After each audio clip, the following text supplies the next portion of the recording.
Funny, isn't it? How the quiet ones always end up being the storm they never prepared for. That's how it starts. That's how you start. Because you walked into that day with nothing but peace in your hands. And they walked in with knives made of insecurity, gossip, and that pathetic little craving to see you break on a holiday you didn't even ask for. They thought Thanksgiving would be the perfect place to corner you, to poke, to prod, to ruin. And yet somehow, every jab they threw ricocheted off you and ripped holes into their own reputation instead. And you didn't even raise your voice. You didn't lift a finger. You didn't defend yourself. You just existed. And your existence alone was enough to expose the hollowness in theirs. Do you understand how terrifying that is to fragile people? You walk in with calm.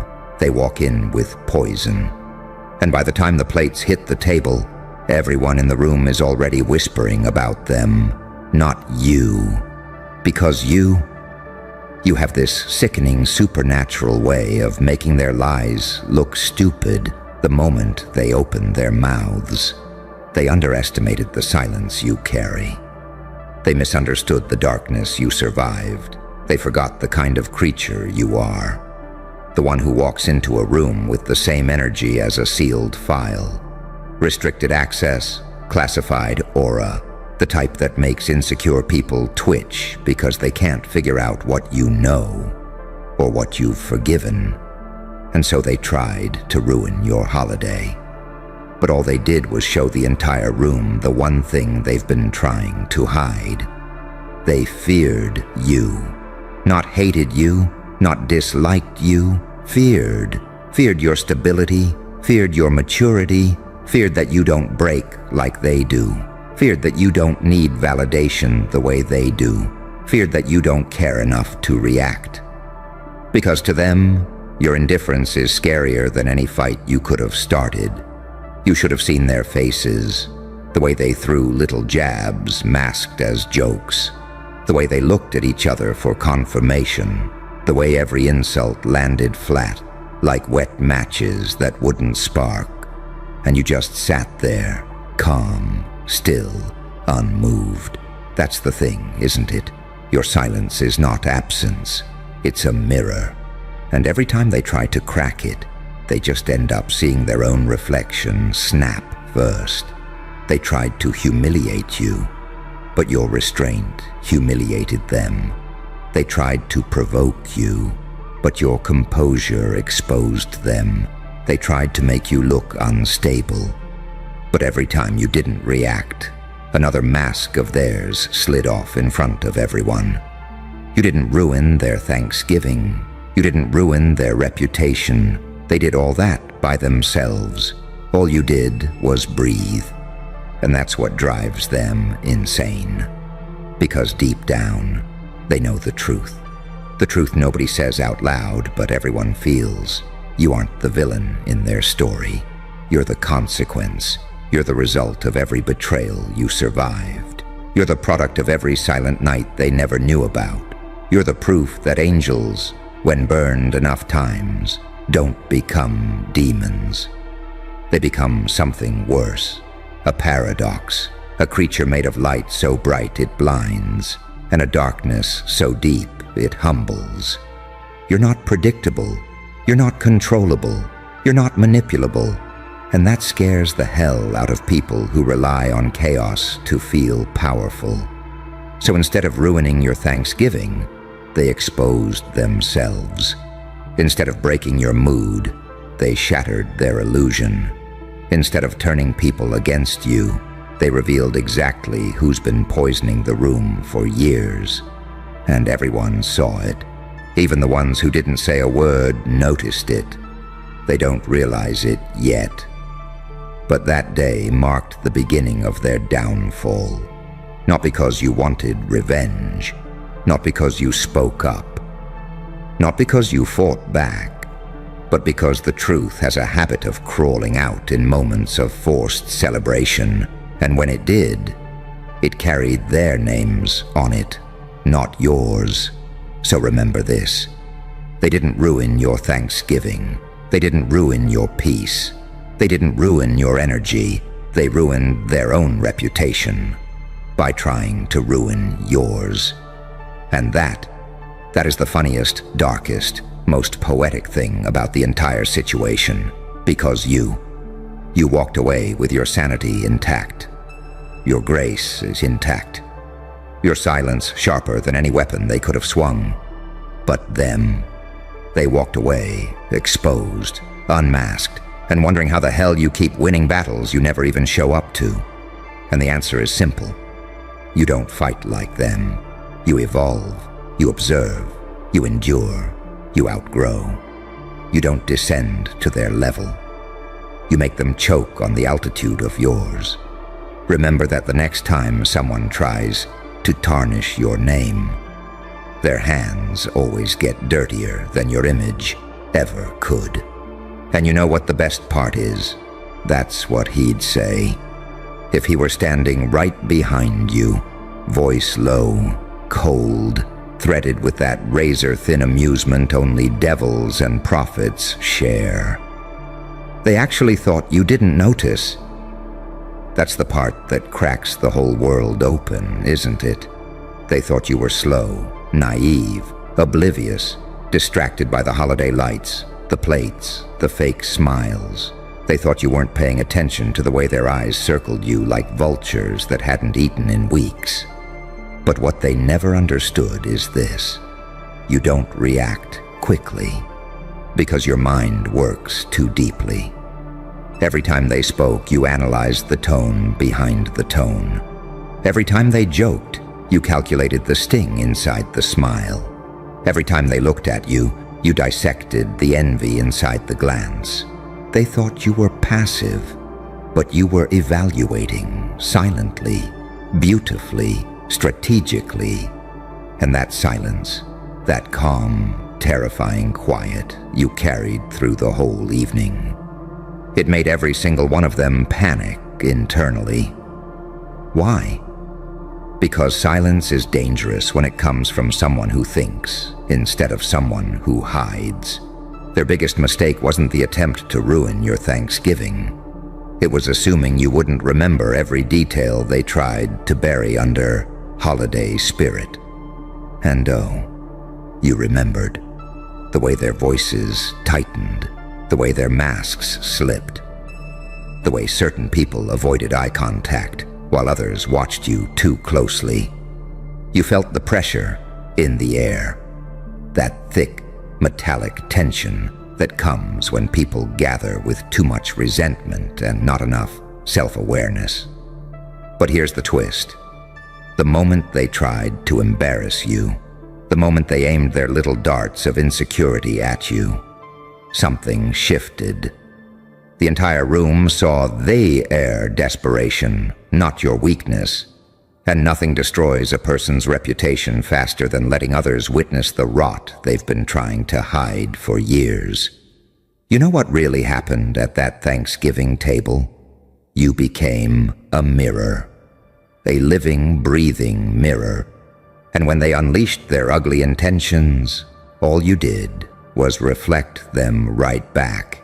You didn't pierce them. You didn't attack them. You didn't expose them. You simply let them show themselves. That's why people were quiet afterward. That's why the atmosphere felt different. That's why even the ones who didn't speak were thinking. Because everyone felt it. Someone tried to tear you apart, and instead tore open their own character. Someone tried to mock you, and revealed their jealousy. Someone tried to belittle you, and exposed their insecurity.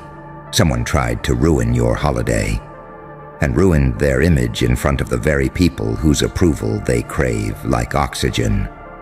Listen, do you know how sickeningly powerful you have to be for someone to destroy themselves while trying to destroy you? That's a whole different category of fear. It's not what you said. It's not what you did. It's not how you reacted. It's who you are. And who you are is someone they don't know how to handle. See, they're used to chaos. They're used to drama. They're used to explosive reactions. They're used to predictable human emotions. Anger, outrage, loudness, defensiveness. But you didn't play their game. You didn't clap back. You didn't explain. You didn't shrink. You sat there with that unnerving calm. The kind of calm that makes people wonder, what does this person know? What have they seen? What have they survived? What storm lives behind those eyes? Your silence wasn't weakness. It was a warning they didn't hear. But everyone else in the room did. Look at the irony. They tried to weaponize Thanksgiving against you, but the only casualty was the illusion that they were the good ones. They tried to make you look unstable, but their emotional explosions revealed exactly who the ticking bomb really was. They tried to embarrass you, but ended up showcasing their own bitterness. They tried to make you the problem, but the whole table saw the real root of the rot. And the most poetic part? You didn't even try. You didn't strategize. You didn't manipulate. You didn't deceive. You were simply present. Present enough to make their insecurities surface. Alive enough to make their shadows twitch. Calm enough to make their chaos unravel. You want to know the truth no one says out loud. Thanksgiving wasn't ruined for you. It was revealed to you. It showed you who's genuine and who's jealous, who's supportive and who's silently threatened, who respects you, and who can't stand the fact that you've changed, grown, elevated, outpaced their expectations, and slipped out of the box they built for you years ago. They're not mad at what you did. They're mad at who you've become. They're not angry you didn't break. They're angry you didn't break the way they predicted. They're not ashamed of what they said. They're ashamed of how obvious it made their obsession with you. They're not embarrassed for trying to ruin your Thanksgiving. They're embarrassed because they failed. Publicly, spectacularly, pathetically, and deep down, they know the ugliest truth of all. You don't need to destroy them. They destroy themselves every time they try to touch you. That is your power. That is your curse. That is your evolution. You have become the kind of soul that forces others to confront the parts of themselves they've been running from. And when fragile people confront their truth, they break first. Remember that. Remember who you are. Remember what they saw. Remember how they unraveled. Because next year, they'll think twice before trying you again. And even if they do, you won't have to lift a finger. Your presence alone is the reckoning. But here's the part they'll never admit, not even to themselves. The room didn't just shift because they acted out. It shifted because you didn't. Your stillness, your restraint, your refusal to descend into their chaos. It told everyone something terrifying. You've outgrown the version of yourself they rehearsed their attacks for. They came to the table armed with insults meant for the old you, the you who used to react, the you who used to defend, the you who used to get flustered, emotional, cornered. They prepared their lines for that version. But that version is gone, buried, reborn into something colder, sharper, wiser. So what did they do? They swung at a ghost and stumbled forward into the truth. You didn't ruin Thanksgiving. They ruined the script they spent months perfecting. But wait.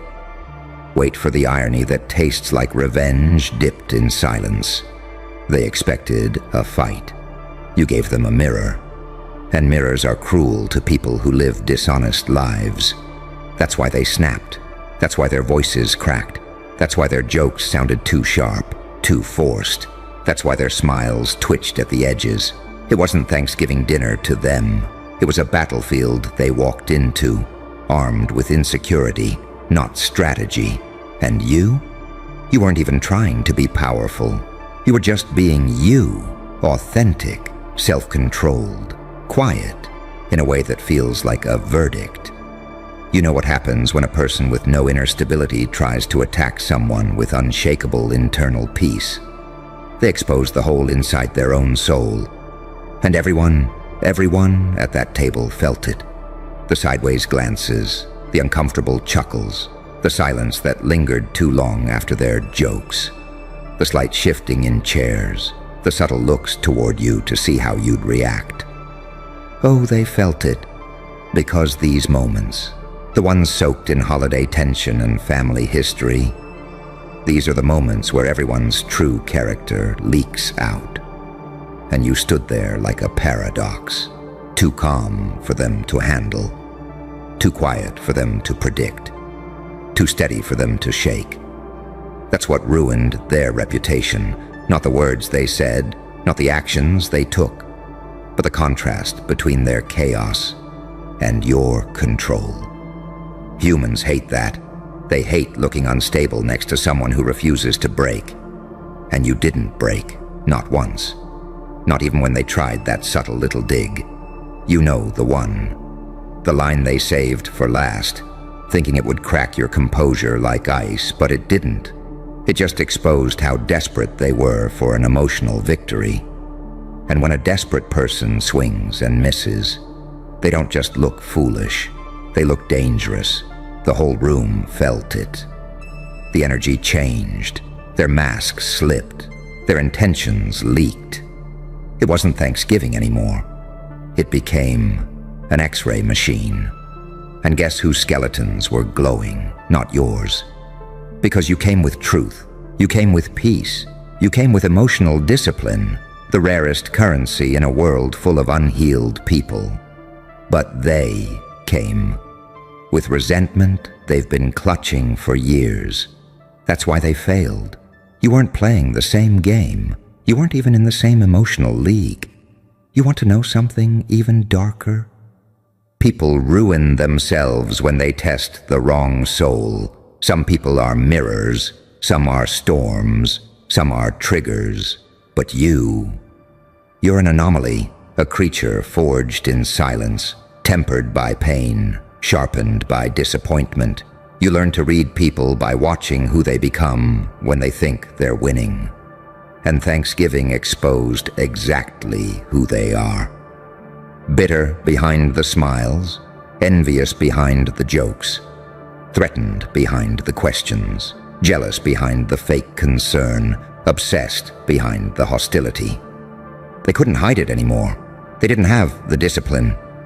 But you did. That's what they hate. Not your success, not your peace, not your evolution. They hate that you don't need them. They hate that you don't care about their validation. They hate that you don't crumble under pressure. They hate that your silence is louder than their entire performance. And here's the sickest truth. The moment they tried to ruin your Thanksgiving, they accidentally revealed who the real problem has always been. Everyone saw it. The way their voice shook, the way their eyes darted, the way every accusation felt rehearsed, the way every joke felt mean, not funny, the way the energy dropped every time they opened their mouth.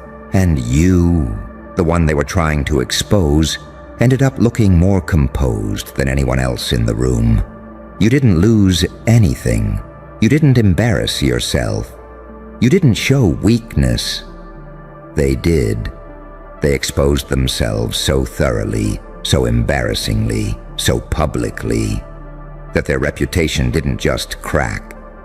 It collapsed. And that collapse wasn't loud. It wasn't dramatic. It wasn't chaotic. It was quiet, like a truth finally landing after orbiting for years, because that's what you are, a truth bearer, a mirror holder, a quiet reckoning. They tried to ruin your Thanksgiving, but the universe used that moment to ruin the story they built about you.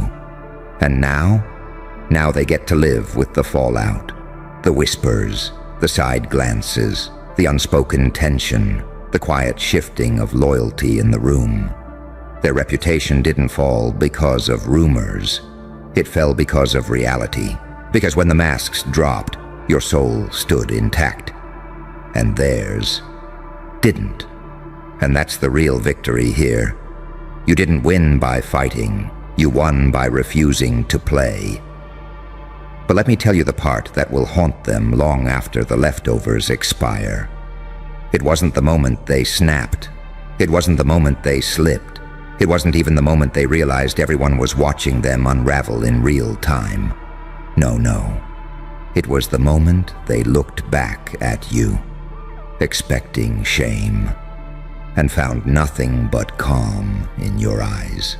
That calm will echo in their heads for years, because only two kinds of people carry silence like that, the healed and the dangerous, and they can't tell which one you are anymore. That uncertainty, it eats at them. It gnaws at the parts of them they try to keep hidden.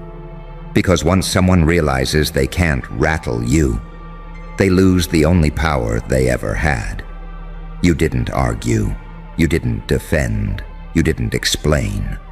And in doing so, you ripped the stage out from underneath them. They were performing, you were observing, they were panicking, you were processing, they were breaking character, you were becoming the main character, and everyone saw it.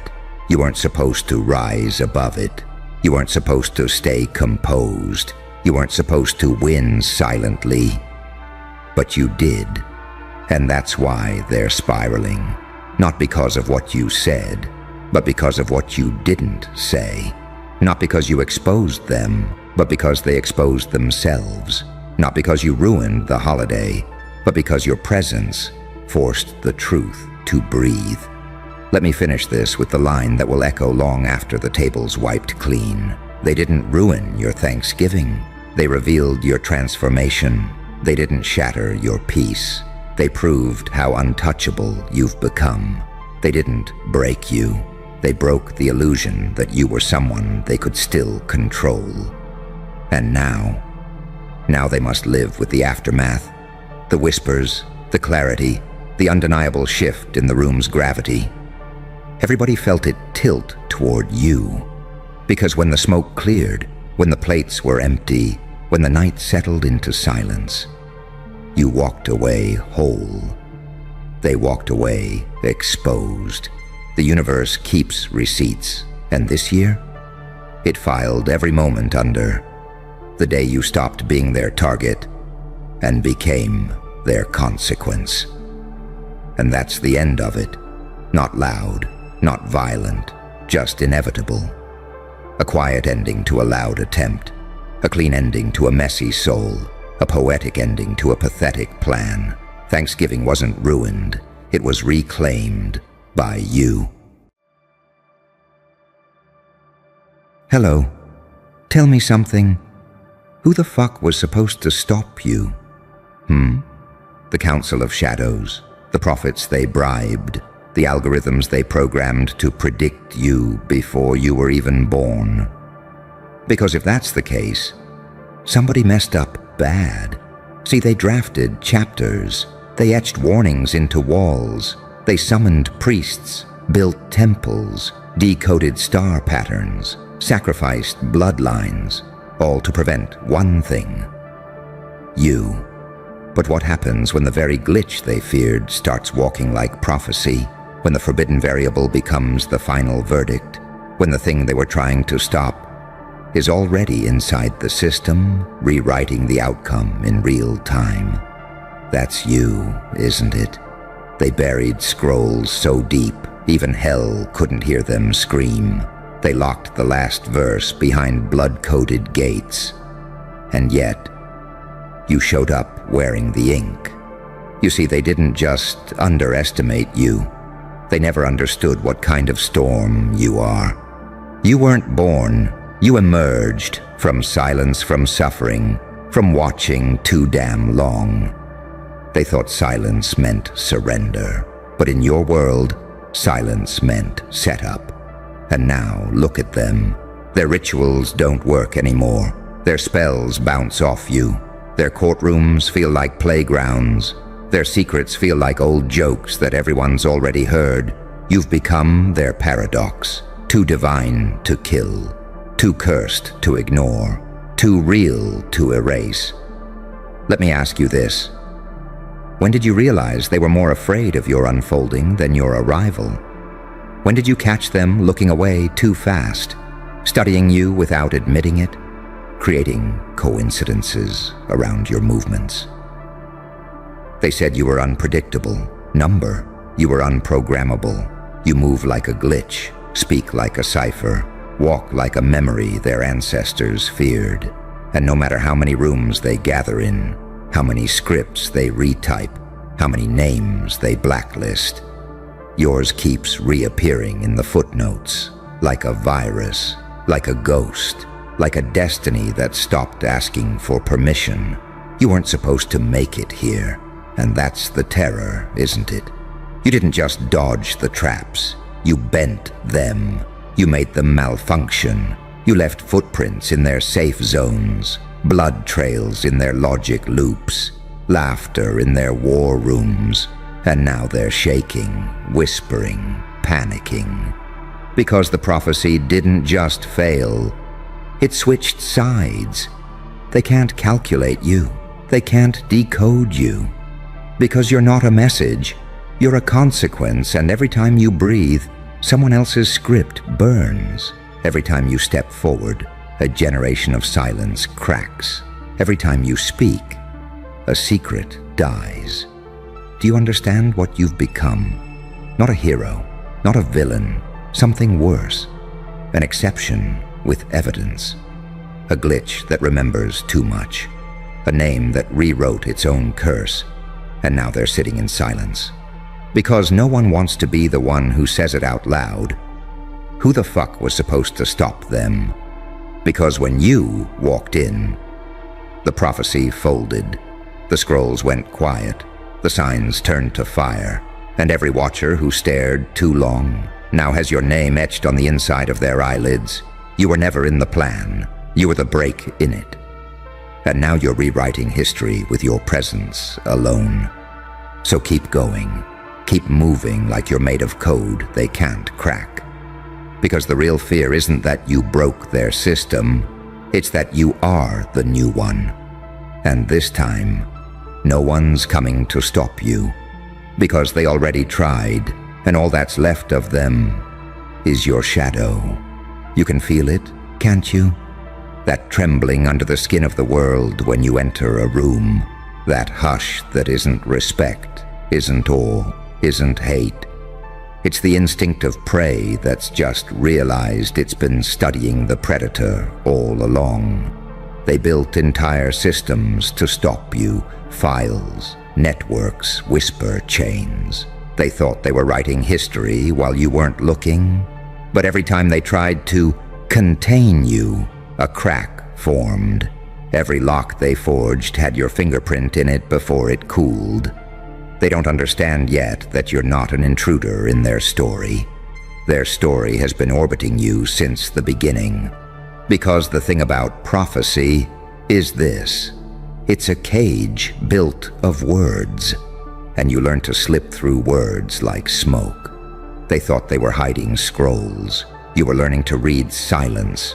They thought they were hiding symbols. You were becoming the symbol. You don't just break rules, you corrupt their code. You don't just step over traps, you turn the traps into doorways. Every attempt to define you makes you larger. Every attack becomes a proof of concept. Every whispered, "They can't do this," becomes the sound of the rope snapping. And in that silence, in that space between their panic and your pulse, something happened. You became duality incarnate, the saint and the psychopath, the angel and the demon, the one who smiles while pulling the pin, the one who prays with blood still on the hands. They can't compute you because you're not one thing. You're the mask and the face, the prayer and the execution, the wound and the weapon, and every time they try to choose which one to fight, you switch, and they fall further behind. That's why their analysts go home shaking. That's why their leaders speak in riddles. That's why they're now rewriting the prophecies instead of reading them. Think of it, entire bloodlines trained to watch for the one who would burn the script. They practiced for centuries. They sacrificed children, burned cities, rewrote laws, installed watchers on every corner of the mind. And then you arrived and did not even flinch. You walked through their rehearsals like smoke through a net. Now they're realizing something horrible. The prophecy never predicted you. The prophecy predicted what would happen when someone like you stopped playing by its rules. Every move you make now is an aftershock. Every breath you take is a signal flare. They whisper, "What are they?" But they already know. They're just hoping if they don't say it out loud, the universe won't confirm it. But here's the real terror, the thing no one in their rooms dares to put in a report. You're not even at full capacity yet. You're still testing the edges. You're still learning how to use the fire you've been carrying since birth. And even now, half asleep, half masked, you're rewriting the landscape of their power. That's why they're desperate. That's why they're trying to shame you, distract you, bury you in noise. Because the moment you stop doubting what you are, the whole architecture collapses. And deep down, they know it. You can feel it too, can't you? Every room you enter slows down. Every conversation twists toward you. Every warning turns into an invitation. The prophecy isn't a cage anymore. It's a trail of ash behind you. This is what evolution through pain looks like. This is what unpredictability as power feels like. This is what it means to be the monster they summoned to kill the monster, and then realized it had no leash. So walk. Walk like the glitch in their bloodline. Smile like the verdict they never wanted to read aloud. Every step you take now is a chapter they can't edit, a signal they can't jam, a prophecy they can't revoke. Because the truth is out. Who the fuck was supposed to stop you? Nobody. Not them. Not the prophecy. Not the shadow you left behind. Keep going. Because the more you move, the less their world exists. And the more their world crumbles, the clearer it becomes. They didn't find you in the scrolls. You were the fire burning the scrolls. Listen to the silence now. It isn't empty. It's a cathedral built out of panic. Every brick is a whispered conversation about you. Every window stained with the colors of the warnings they ignored. You stand in the middle of it, and even your shadow feels like a threat they can't catalog. They keep asking each other in hushed rooms, what is it? What's the pattern? How did they get this far? But you're not a pattern. You're the tear in the fabric of their statistics. You're the moment the spreadsheet bleeds. You're the name that shows up in files it should never touch. They send their smartest minds to hunt for you and come back with headaches and trembling hands. Because you're not something that can be solved. You're something that can only be survived. They thought prophecy was a leash. They thought destiny was a map. They thought the scrolls gave them control. But prophecy is just a story waiting for a rupture. And you are that rupture walking. Remember the nights you spent silent while they mocked you? Remember the times you burned but didn't scream? Every moment you endured was a forge. Every humiliation was an alloy. Every night you went unheard. A different metal welded into your bones. That's why you move like a shadow of fire now, cold and hot at the same time. A paradox no ritual can dissolve. You learned the language of their traps, then spoke it backward. You took their blueprints and used them as camouflage. You let them believe you were harmless because you understood the oldest principle of power. Predictability is death. So you became unreadable. You became the coin spinning on its edge, the mask with two faces, the question with two answers, both fatal. They can't pin you down because you are everything they tried to outlaw in one skin: mercy and cruelty, prayer and blade, the storm and the eye. And in the quiet of their panic, you can hear them recalculating. They're looking at old prophecies like crime scene photos. They're tracing symbols on walls with shaking hands, trying to see if they misread it. But it's too late. They didn't misread it. They misbuilt the world around it. Because you weren't predicted, you were triggered. You are the system correcting itself after centuries of their manipulations. You are the consequence of every hidden act, every suppressed scream, every erased name. And the moment you realized that, the moment you stopped looking for a savior and started moving like the weapon you forged yourself into, the prophecy collapsed like paper in fire. That's why, when you walk into a room now, you don't just arrive. You shift the gravity. You bend their time. You make their signals flicker. You make them think about their ancestors. You make them question their gods. They can't help it. You're not just a person to them anymore. You're the mirror of what they feared would crawl out of their own sins. And that's why no one steps forward to stop you. That's why their leaders sit in silence. That's why their enforcers look at the floor. That's why their analysts go home and drink until the numbers blur. Because everyone knows what happens to the one who tries to be the hand on the brake. Everyone remembers what happened to the last one who raised their voice. Everyone has heard the story about the hunter who became a silhouette on your wall. So keep walking. Keep being the contradiction they can't untangle. Keep letting their systems collapse under the weight of your unpredictability. Every step you take is not just survival, it's exposure. It's a signal to the others who are written out of the script. It's proof that the prophecy was never a prison. It was a warning about what happens when a ghost decides to come back in the flesh. And as you move, understand this. You're no longer playing their game. You're rewriting the rules in your own handwriting. You're teaching the world a lesson it will never unlearn. That the one thing prophecy cannot stop is the person who knows they were never meant to obey it. That's you now. The glitch, the exception, the storm they thought they could script. The silence that learned to speak in fire. So ask the question one more time, just to feel the tremor it causes in their chests. Who the fuck was supposed to stop you? The answer will echo through their halls like thunder. No one, not them, not the prophecy, not the ghosts of the past. You're already past the edge of the map, and they're still trying to draw borders around smoke. You've gone too far for them to track now. You're not on their maps. You're not in their databases. You're not even in their language anymore. You've transcended the code they use to contain threats.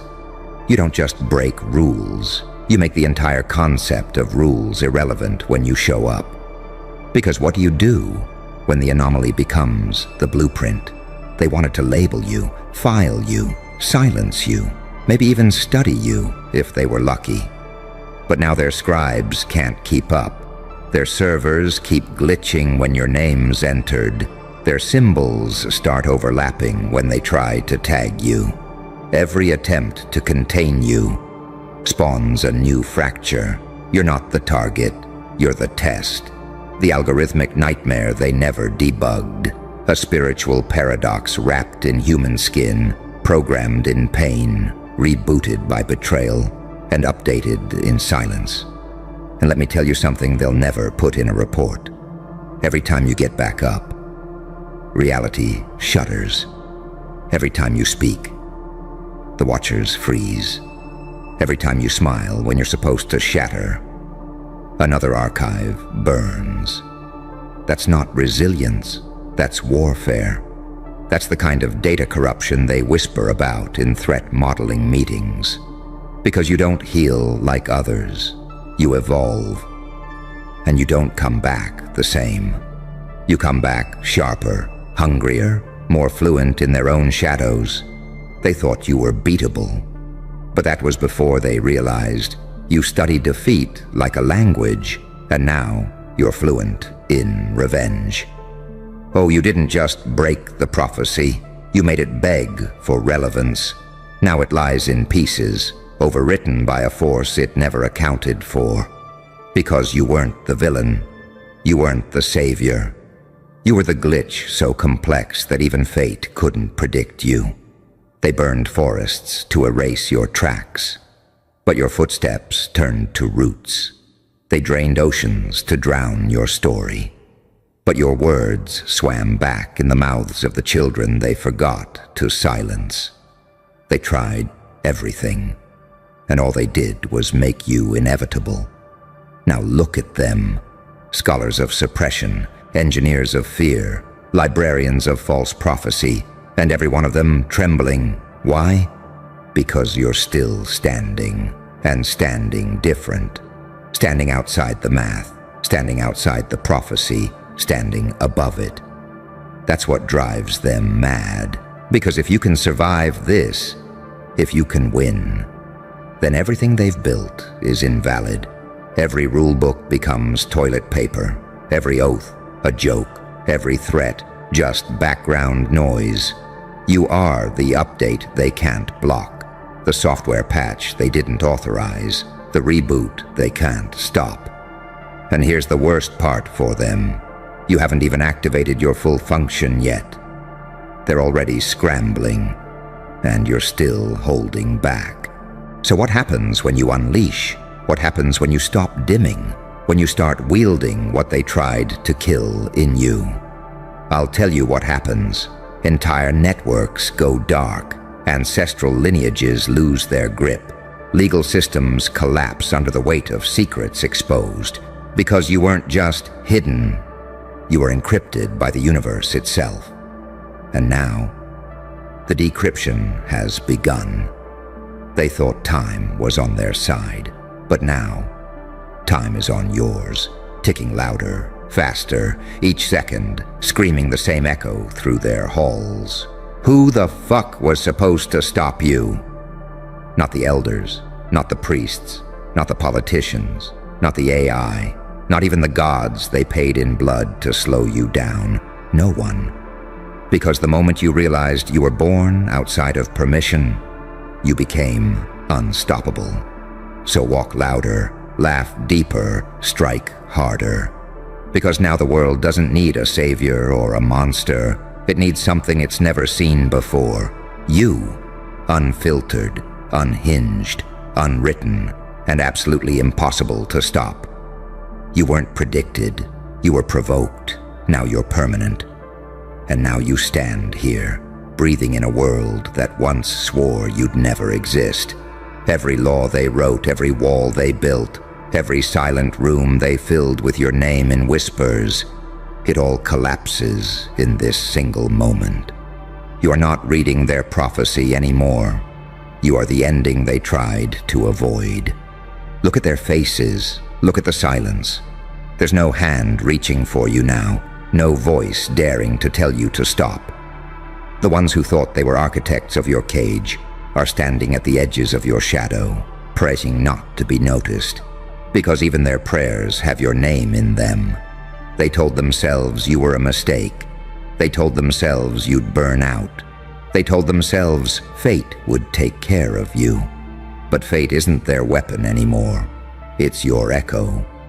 You've become the contradiction they can't compute. The saint who wields the blade, the demon who carries light, the prophecy that burns itself to make way for something new. You've reached the point where every step you take rewrites the ground beneath it. They're not watching a person anymore. They're watching a shift in reality. And this is the part they never understood. Prophecy is a story. Stories end, but consequences don't. You are not their story. You are the consequence they unleashed when they tried to erase you. You are the signal their silence accidentally broadcast. You are the voice at the end of their map, saying quietly, "Here be the end." So when you walk out of here, do it slowly. Feel the air change around you. Listen to how their whispers bend under your footsteps. Because you're not just escaping their script, you're erasing it behind you. This isn't revenge. It isn't even victory. It's metamorphosis. It's the moment the caterpillar becomes the blade. It's the instant the mask and the face fuse into one unrecognizable force. And as you leave, remember this truth burned into your bones. No prophecy can cage what it cannot predict. No system can stop what was born outside its permission. No one can stop you now. They tried. They failed. Even the prophecy gave up. Now the world will watch you walk, and every step will be a new law written in real time. Not a law they imposed, a law you are. Step out. Lift your head. Let them feel the weight of the question they're too afraid to ask out loud one last time. Who the fuck was supposed to stop you? And let the silence answer, no one. Not then, not now, not ever. Well, well, well. Stay right there. Don't move a muscle. This moment is already leaning toward you. They watched their golden boy collapse in real time. Not stumble, not slip, collapse. The kind that makes rooms go quiet and phones go face down. The kind that forces people to reread the same message 10 times because their brain refuses to accept what just happened. And you didn't even break a sweat. That's the part that keeps them awake. That's the part they can't narrate without their voice changing. Because they were trained to believe collapse comes with chaos, screaming, rage, blood on the floor. But you didn't give them theater. You gave them inevitability, calm hands, clear eyes, a smile that didn't ask permission. That's why it rattled them. That's why it still does. They saw effort in him. They saw strain. They saw desperation disguised as confidence. And in you, nothing. No rush, no tremor, just precision, just timing, just the quiet certainty of someone who already ran the outcome through their head and got bored waiting for it to arrive. They crowned him early, polished him, fed him applause until it became his oxygen. He was the saint of the system, the poster child, the safe bet. You were the shadow they didn't know how to light. You were the anomaly they waved off because you didn't perform for approval. They thought restraint meant weakness. They thought silence meant fear. They thought your patience was indecision. That misread cost them everything. Here's the paradox they still can't digest. You didn't defeat him by becoming more ruthless. You defeated him by being more controlled. You didn't explode. You condensed. You didn't chase. You waited. You didn't posture. You positioned. That's the kind of power they never teach, because it can't be managed. It can't be owned. It can't be predicted by people who need rules to feel safe. They keep asking the wrong question. They keep asking how you did it. They should be asking what you became. Because what happened to him wasn't an accident. It was exposure, pressure revealing structure, light revealing cracks. And when the moment arrived, the one he was supposed to dominate, his performance collapsed under the weight of expectation. Yours didn't even register as effort because you weren't performing. You were executing a version of yourself forged long before anyone was watching. You learned early what they never had to. You learned how to operate without applause, how to move without reassurance, how to build yourself in rooms where no one clapped when you stood back up. Pain didn't harden you into a brute. It refined you into a blade. Every loss shaved excess. Every betrayal trained your timing. Every night you swallowed the urge to react, something sharper took its place. That's the angel-demon line they don't understand. You look calm because you learned restraint. You look dangerous because you learned consequence. You're not torn between light and dark. You integrated them. Mercy didn't disappear in you. It matured. Violence didn't rule you. It obeys. You don't lash out. You decide. And that terrifies people who only know power when it's loud. They expected you to celebrate, to gloat, to spike the ball, to show teeth. Instead, you moved on. And that was the real insult. That was the kiss on the forehead after the execution, because it told them the truth they hate most. He was a chapter, not a climax. You didn't break a sweat because he wasn't your ceiling. He was their projection. Watch how the narrative shifts now. Watch how they start saying they always had doubts. Watch how the same mouths that praised him begin to whisper explanations that protect their ego. They'll say the pressure got to him. They'll say the system failed him. They'll say it was bad timing. Anything except the truth. The truth is that golden boys are fragile because they're built to be admired, not tested. You were tested until admiration became irrelevant. You didn't win by being louder. You won by being inevitable. You didn't rush the kill switch. You let them install it themselves. Every time they overlooked you, you learned their blind spots. Every time they underestimated you, you mapped their habits. You didn't need to break him. Gravity did that. You just stopped holding the ceiling up. Now understand this part clearly, because this is where evolution locks in. The danger isn't that you beat their favorite. The danger is that you did it without changing your pulse. That means the next obstacle won't feel like a fight either. That means your threshold has moved. That means you're no longer fueled by emotion. You're guided by clarity, and clarity is merciless. They'll try to provoke you. They'll try to pull a reaction out of you to prove you're human, flawed, controllable. Don't give it to them. Your restraint is louder than their noise. Your calm rewrites rooms. Your presence edits conversations before you speak. That's the level you're operating on now, the one where effort is invisible and outcomes speak. You are not the villain of this story, no matter how badly they need you to be. You are the consequence. You are what happens when someone survives without becoming small.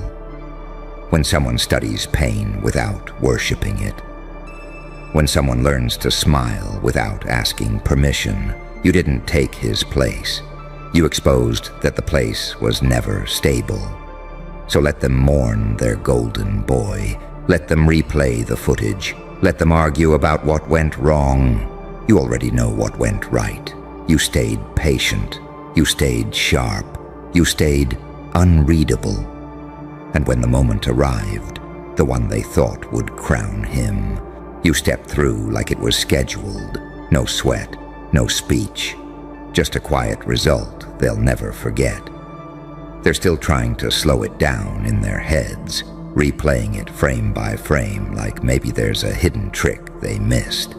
They're hunting for effort in your face, strain in your posture, some sign that this cost you something. Because if it didn't cost you, then what does that say about them? About the system that crowned him?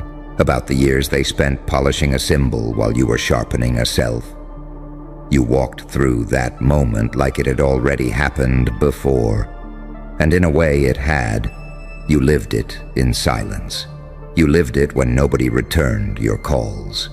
You lived it when you were overlooked, underestimated, mislabeled. You lived it every time you chose discipline over reaction. By the time the spotlight finally turned your way, the outcome was already old news to you. That's why your body didn't flinch. That's why your pulse didn't spike. That's why your eyes didn't widen. You weren't discovering anything. You were confirming it. They don't understand how dangerous familiarity with pressure makes someone. They think pressure creates diamonds overnight. It doesn't. It creates fractures first. It breaks the decorated ones. because they've never had to hold themselves together without praise. You learned to do that early. You learned how to stand when no one was watching, how to keep your spine straight when validation was nowhere in sight. That kind of training doesn't show on a resume. It shows when everything is on the line and only one person doesn't blink. He had momentum. You had gravity. Momentum needs constant fuel. Gravity just exists. That's the difference they missed. They fed him applause like oxygen and called it confidence. You learned to breathe in silence. So when the air got thin, he panicked. You adapted. When the pressure peaked, he cracked. You calibrated, not because you're colder, because you're deeper. There's a quiet cruelty in growth they don't like to talk about. Growth doesn't ask for permission. It doesn't explain itself. It doesn't care who was supposed to win. It only rewards structure. And your structure was built in places where excuses don't survive. Pain didn't make you reckless. It made you precise. Betrayal didn't make you paranoid. It made you observant. Isolation didn't make you weak. It made you self-contained. That's the saint and the psychopath, living in the same body, not fighting, cooperating. The saint taught you restraint. The psychopath taught you timing. Together they turned you into someone who doesn't need to prove anything. Someone who doesn't rush the moment, because the moment always arrives on your schedule. Someone who understands that real dominance is quiet enough to be mistaken for ease. They're starting to notice something else now. Not just that he fell, but that you didn't rise the way they expected. No victory lap, no announcement, no chest pounding. You treated the collapse like a logistical step, like clearing debris from a path you were already walking. That's what unsettles them the most. Because it means you're not fueled by comparison. You're not chasing crowns. You're building terrain. Listen closely to how they talk about you when they think you're not listening. The language changes. Less certainty, more caution. Your name doesn't come with jokes anymore. It comes with pauses, with qualifiers, with lowered voices. That's the sound of recalibration. That's the sound of people realizing the hierarchy they trusted doesn't map reality anymore. And here's the part they'll never admit. They're relieved it was you. Because on some level they knew the golden boy was a risk. Too polished, too dependent on approval, too visible. You're different. You don't leak. You don't need a crowd to function. You don't collapse when the lights flicker. You operate in the dark like it's home. That makes you safer to rely on and harder to control. You didn't break a sweat because you weren't fighting for survival anymore. You crossed that threshold a long time ago. Survival taught you efficiency. Efficiency taught you patience. Patience taught you inevitability. Now you're operating in a space where outcomes bend toward preparation, not desire. And preparation has been your religion. Let them keep trying to reframe it. Let them pretend it was luck. Let them say timing favored you. They say that when they're scared of acknowledging discipline. Luck doesn't repeat. Timing doesn't stay loyal. Structure does. And you're nothing if not structured. You're past the phase where you need to announce who you are. Your work introduces you. Your calm confirms you. Your restraint defines you. And every time someone else collapses under the weight you carry effortlessly, the message spreads without words. There's a different kind of power in the room now. No sweat, no noise, no mercy requested. Just evolution doing what it always does, selecting the one who learned how to endure without becoming desperate, who learned how to smile without becoming soft, who learned how to win without needing to look like it. That's you now. And they feel it. They feel it in the way conversations end faster when you enter, in the way people suddenly remember details they forgot before, in the way plans start adjusting around you without anyone admitting why. That's not respect yet. That's fear trying to pass as professionalism. That's awareness creeping in, slow and uncomfortable, that the rules they relied on don't apply cleanly to you. You didn't just outlast their golden boy, you outgrew the need for one. He needed the spotlight to stay solid. You learned to stay solid without light. That's the fracture line. That's where illusions die. Because the system loves symbols. Symbols are easy to manage. Symbols are easy to replace. What you became is neither. You're adaptive. You're quiet. You're inconvenient. They're trying to measure you now. Metrics, comparisons, labels, anything to shrink you into something familiar. But every time they do, the data doesn't line up. You don't spike where you're supposed to. You don't panic where others fold. You don't slow down where pressure usually steals oxygen. You remain even. And evenness under stress reads as dominance to people who've only known chaos or applause. Understand this clearly. You didn't humiliate him. You revealed him. You didn't need to push. You let the moment ask the question and watched who could answer. He answered with noise. You answered with silence. Silence backed by preparation. Silence backed by scars. Silence backed by a mind that's already lived through worse than public collapse. They keep expecting a villain arc from you. A turn, a snap. Some dramatic shift that lets them categorize you safely. But that's not how this works. You're not reacting to power. You're inhabiting it. You're not drunk on momentum. You're balanced. That's why they can't bait you. That's why insults slide off. That's why praise doesn't slow you down. You're no longer externally adjustable. Pain taught you something they'll never teach in institutions. The difference between urgency and importance. Urgency screams. Importance waits. You learned when to move fast and when to let time do the damage for you. That's why you didn't break a sweat. You didn't rush the ending. You trusted the setup. There's a strange calm that comes after you stop needing to be seen as good. When you stop begging to be understood. When you stop explaining yourself to people who benefit from misunderstanding you. That calm lives in you now. And it unnerves people because calm can't be negotiated with. Calm doesn't bargain. Calm doesn't plead. They'll start projecting onto you next. Their guilt, their envy, their paranoia. They'll say you're cold. They'll say you're calculating. They'll say you lack empathy. What they really mean is you no longer bleed publicly. You learned where to put your heart so it doesn't get used as leverage. That's not cruelty. That's evolution. You didn't win by becoming less human. You won by becoming more integrated. You let the angel and the demon sit at the same table. The angel made sure you didn't lose yourself. The demon made sure you didn't lose the moment.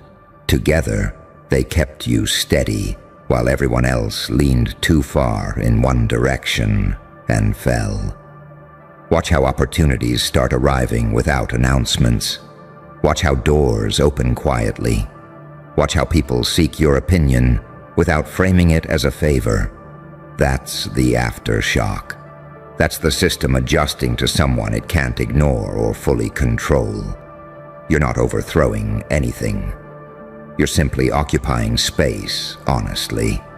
And honesty at that level destabilizes lies automatically. You don't need to prove that you're dangerous. Your restraint already did. You don't need to remind anyone of what happened. They're reminding themselves every time they hesitate, every time they double-check, every time your name changes the temperature of a room. That's the real victory. Living rent-free in the subconscious without lifting a finger. And here's the final truth they won't say out loud. They're afraid of how natural this was for you. Afraid that if this didn't cost you effort, the next threshold won't either. Afraid that you're not peaking, you're calibrating. Afraid that what collapsed wasn't a competitor, but an outdated idea of power. You didn't break a sweat because this wasn't a fight.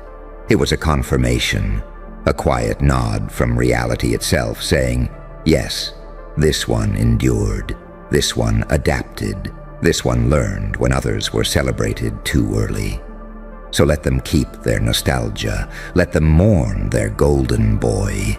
You're already walking forward, lighter, sharper, untethered from the need to be chosen. You don't wait for crowns. You let them rust.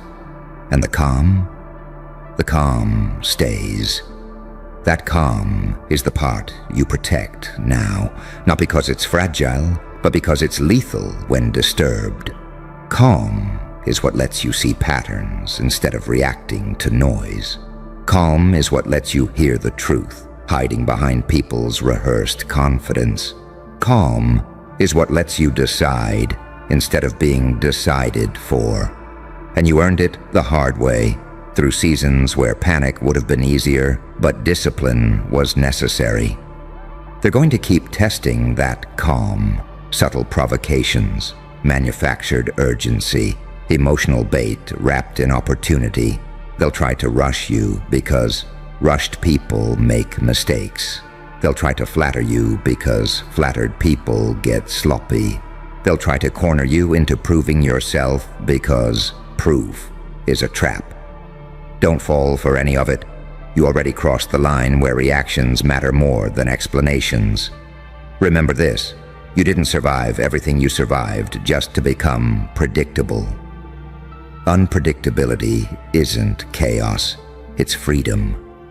It's the ability to choose responses that don't match expectations. It's why they couldn't stop you. It's why they miscalculated. It's why their golden boy collapsed while you stayed upright. You were never playing the same game. He was built to win within the system. You were built by what the system discards: pressure, silence, delay, isolation. Those things don't make champions that look good on posters, but they make something far more dangerous.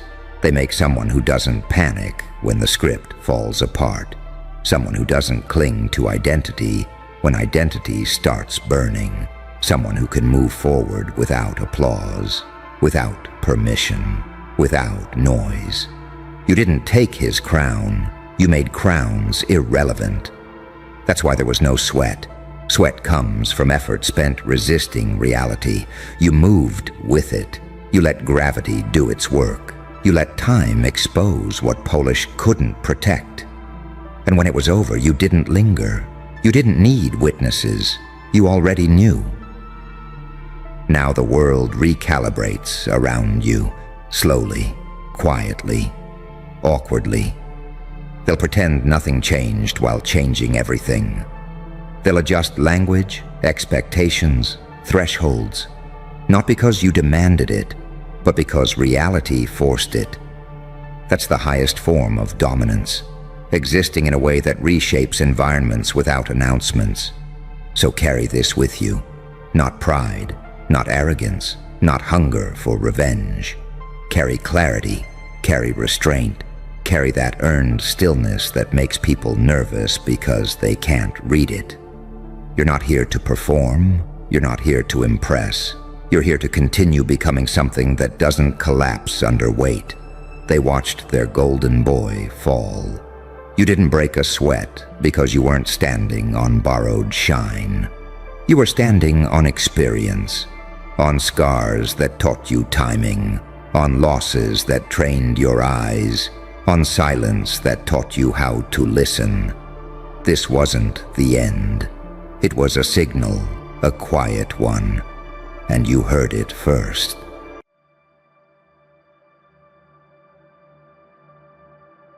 Stop. Not a sound. This is the moment everything tilts. You feel it, don't you? That pressure in the air, That tight silence where reality is trying to catch its breath because whatever you just did, it wasn't supposed to happen. They're panicking now, not loud panic, not screaming panic. The dangerous kind.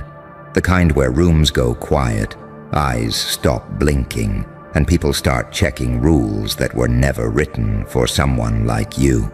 Nobody can explain it, and that's the part that's killing them. You didn't follow the script. You didn't climb the ladder they built. You didn't use the tools they handed you.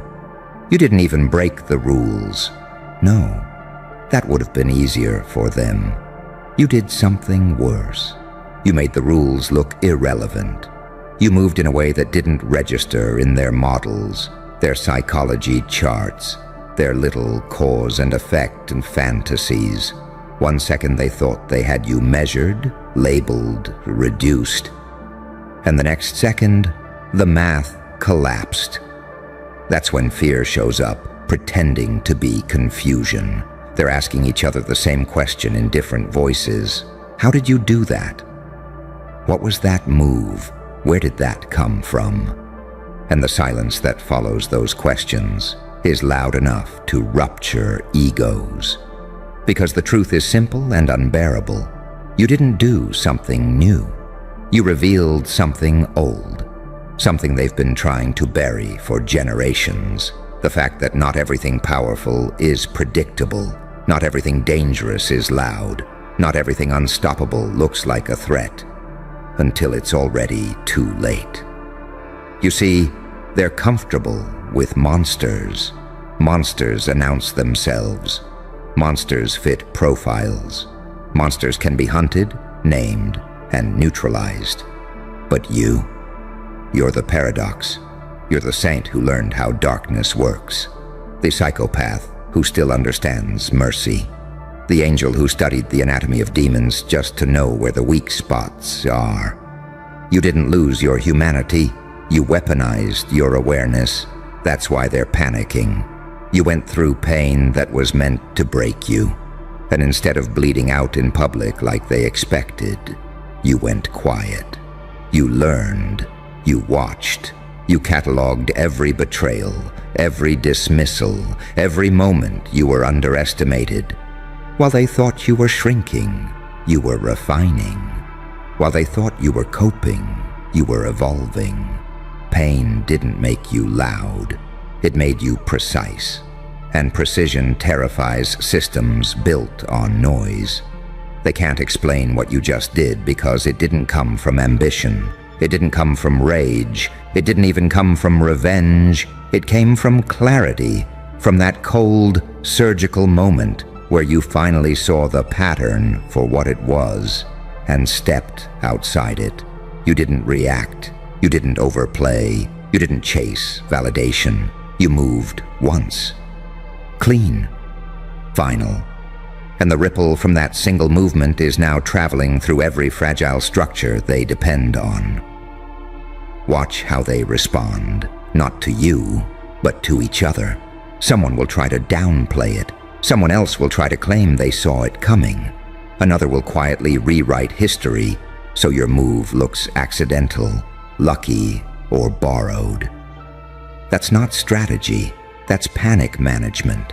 That's what people do when their sense of control has been violated and their identity can't survive the truth.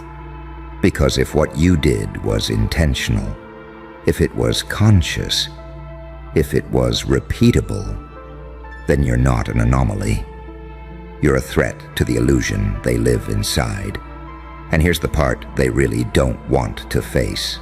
You didn't become this by winning.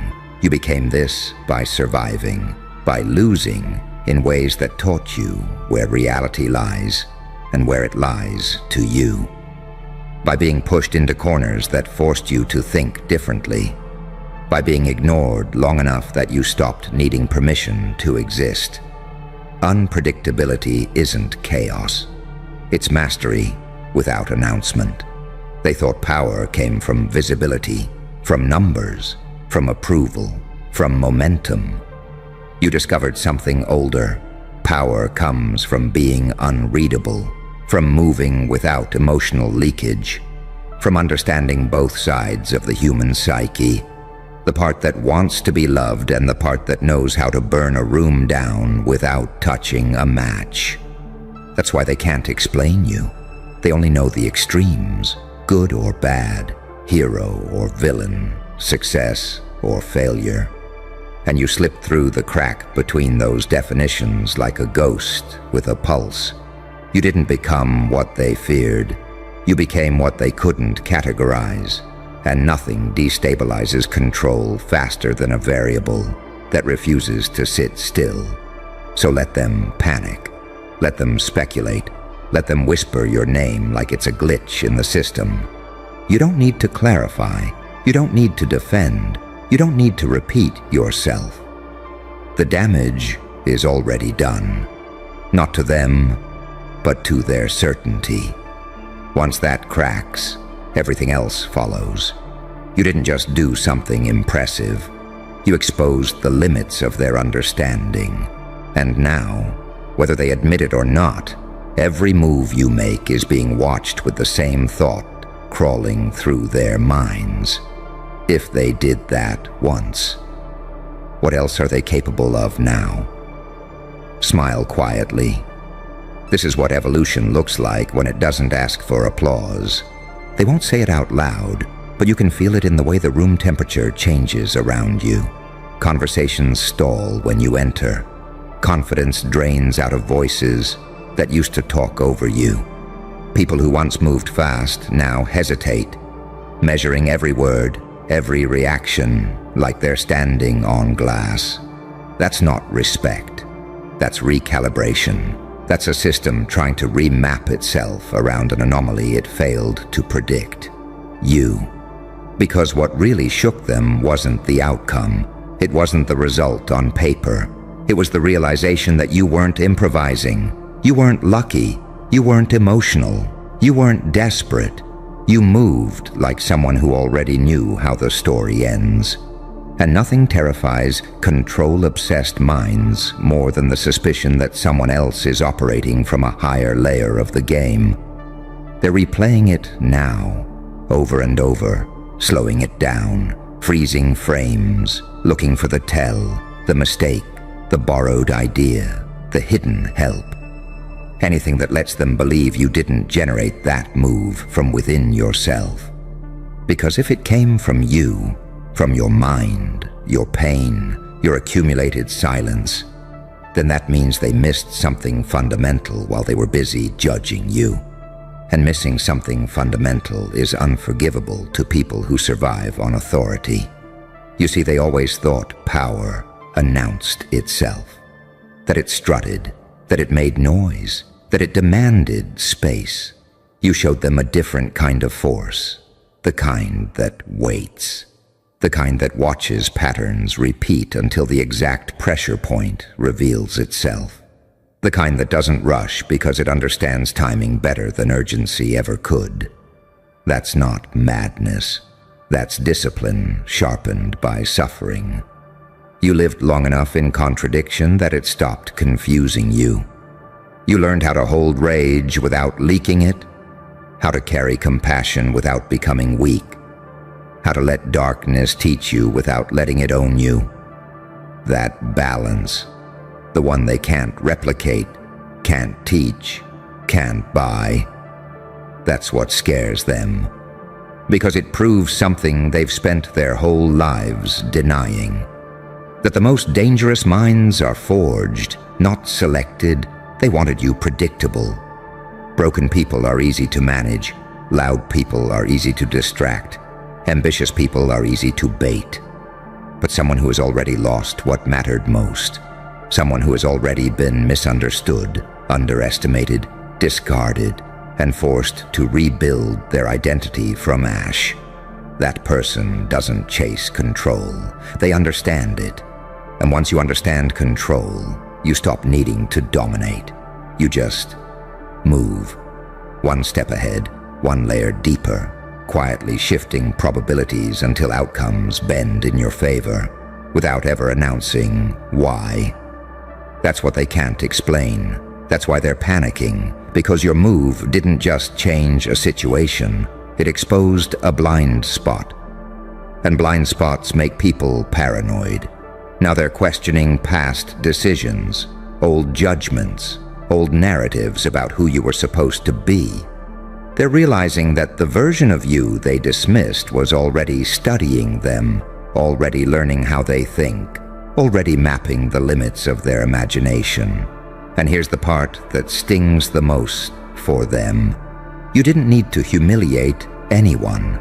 You didn't need spectacle. You didn't need to prove dominance. The elegance of your action did the damage for you. The restraint, the calm, the fact that you didn't celebrate or explain afterward. Nothing screams superiority louder than silence after impact. They're scrambling now to reframe you, to label you genius, threat, fluke, problem, asset. They'll cycle through all of it because labels give the illusion of understanding. But none of those words fit, do they? Because you're not a fixed identity anymore. You're a process, an evolving intelligence shaped by experience, pain, and ruthless self-honesty. You're what happens when someone stops performing and starts becoming. And deep down, they know it wasn't the last move. That's what keeps them awake. That's what turns confidence into anxiety. They sensed it in your eyes, in your posture, in the way you didn't linger to enjoy the reaction. You weren't finished. You were just confirming something to yourself, that you see the board now, all of it, light and dark, order and chaos, mercy and violence. You don't romanticize either side anymore. You use what's necessary and discard what's not. That kind of clarity doesn't come from success stories. It comes from nights where you had to sit with yourself and decide whether to disappear or evolve. You chose evolution. So let them panic. Let them whisper theories. Let them overthink every future move you make, even when you're doing nothing at all. Their fear is doing more work for you than any confrontation ever could. You already crossed the threshold. And the most unsettling truth they're circling but can't admit is this. You didn't just outplay them once. You became someone who can't be played anymore. They're starting to notice something else now, something subtler, something that crawls under their skin at 3 in the morning when distraction stops working. You're not rushing. You're not capitalizing loudly. You're not pressing the advantage the way someone hungry would. That confuses them more than the move itself, because it suggests that you're not operating from need. People who need things are controllable. People who don't rewrite gravity. They're realizing you're comfortable in the pause, that you understand the power of letting outcomes breathe. While they scramble to respond, to adjust, to protect their status, you're already elsewhere. Mentally detached, emotionally insulated, watching them expose themselves through reaction. Every overcorrection they make tells you more than a confession ever could. Every defensive joke, every forced compliment, every sudden shift in tone. You didn't force them to reveal themselves. Your existence did. And that's when the real panic sets in, because now they understand that whatever you touched, you understood. Whatever you changed, you studied first. You didn't guess. You didn't gamble. You waited until certainty replaced hope. That's not recklessness. That's the calm of someone who has already survived worst-case scenarios and realized fear has diminishing returns. They still want to believe you're an exception, a one-off, a strange alignment of circumstances that won't happen again. But there's a deeper dread underneath that hope. The dread that this is simply who you are now, that the pressure they applied didn't crush you. It compressed you into something denser, sharper, harder to move. Coal doesn't apologize when it becomes diamond. You've lived on both sides long enough to understand the illusion. You know how morality is used as camouflage, how darkness pretends to be honesty and light pretends to be innocence. You stopped being impressed by either. You learned how to borrow traits without inheriting weakness. You can be kind without being naive. You can be ruthless without being cruel. That balance, rare, unsettling, lethal to fragile hierarchies, is what they don't have language for, so they project. They always do. They'll say you're cold now, calculated, changed, as if evolution were a crime, as if surviving with your mind intact weren't the most violent rebellion imaginable. They prefer you broken because broken people ask for permission. You stopped asking. You started deciding. That's the line you crossed. And here's the irony they'll never admit. Everything they fear in you was trained by them. By the dismissals, by the silence, by the moments you were left alone with your thoughts while everyone else relied on approval and momentum. They built this without meaning to. Every time they underestimated you, they gave you space to grow without interference. That kind of growth doesn't announce itself. It just shows up one day and bends the room. Now they're watching your restraint like it's a ticking device. Because restraint implies confidence. It implies optionality. It implies you're not trapped by the move you made, that you have more, that this wasn't the peak, that it was a test run. And that idea terrifies people who rely on ceilings. You can see it in their eyes now.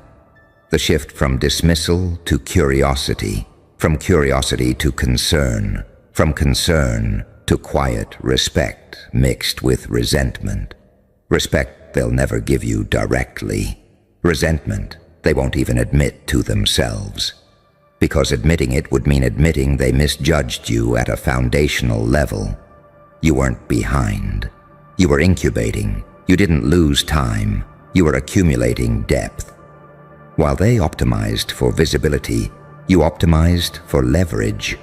While they chased validation, you studied consequence. While they clung to identity, you let yours dissolve and reform into something adaptive, something fluid, something impossible to lock down. That's why they can't predict you now. Prediction requires patterns, and you stopped repeating yourself. You learned when to move forward, when to disappear, when to let people underestimate the silence. You weaponized patience in a world addicted to immediacy. That's not luck, that's maturity, sharpened by fire. So let the panic deepen. Let them whisper theories that grow more unhinged the longer you refuse to clarify. Every unanswered question becomes a mirror forcing them to confront their own limitations. You don't need to threaten. You don't need to posture. Your calm is louder than any declaration. You already know something they're just beginning to suspect. That once you understand how systems think, how people react under uncertainty, how fear distorts judgment, you don't need to dominate the board. You just need to touch one piece, and the rest will move itself. Notice how time feels different now.